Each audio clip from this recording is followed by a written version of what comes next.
Goa night club అగ్ని ప్రమాదం. అసలు ఏం జరిగింది? అసలు ఈ మధ్య ఏం జరుగుతుందో ఏమో? గోవాలో జరిగిన ఈ నైట్ క్లబ్ అగ్ని ప్రమాదం నిజంగా గుండెల్ని పిండేసే విషయం.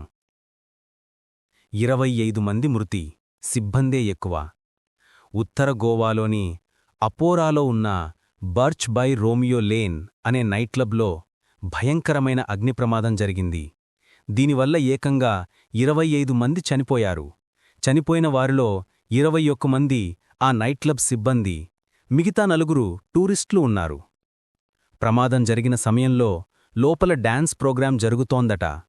ఫైర్ స్టార్ట్ అయినప్పుడు స్టేజ్ పైన మంటలు మొదలైన వీడియో కూడా బయటకొచ్చింది. ప్రమాదానికి కారణమేంటి? ప్రాథమిక విచారణ ప్రకారం క్లబ్లో ఉపయోగించిన ఎలక్ట్రికల్ ఫైర్ క్రాకర్స్ అంటే మతాబులు పేలడం వల్లే మంటలు మొదలయ్యాయి. కొంతమంది బయటికి రాగలిగారు, కాని చాలామంది లోపల చిక్కుకుపోయి ప్రాణాలు కోల్పోయారు. ఈ ఘటనపై పూర్తి విచారణ జరుగుతోంది. వారం రోజుల్లో రిపోర్టు వస్తుంది. కొందరిపై ఇప్పటికే సస్పెన్షన్లు కూడా ఇస్తారట.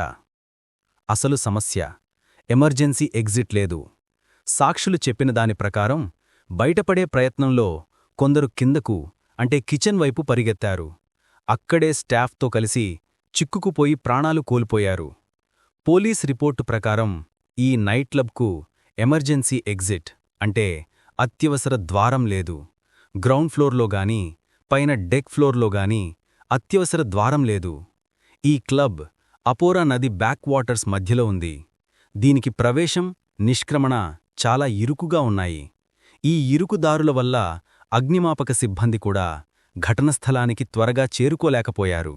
దాంతో మంటలను అదుపు చేయడం కష్టమైంది. ప్రమాదం అర్ధరాత్రి దాటాక జరిగినట్టు సమాచారం. రాత్రంతా ఫైర్, పోలీస్, మెడికల్ టీమ్స్ శ్రమించి మంటలను ఆర్పారు. గాయపడిన వారిలో కొందరి పరిస్థితి నిలకడగా ఉందని గోవా ఆరోగ్య కార్యదర్శి తెలిపారు.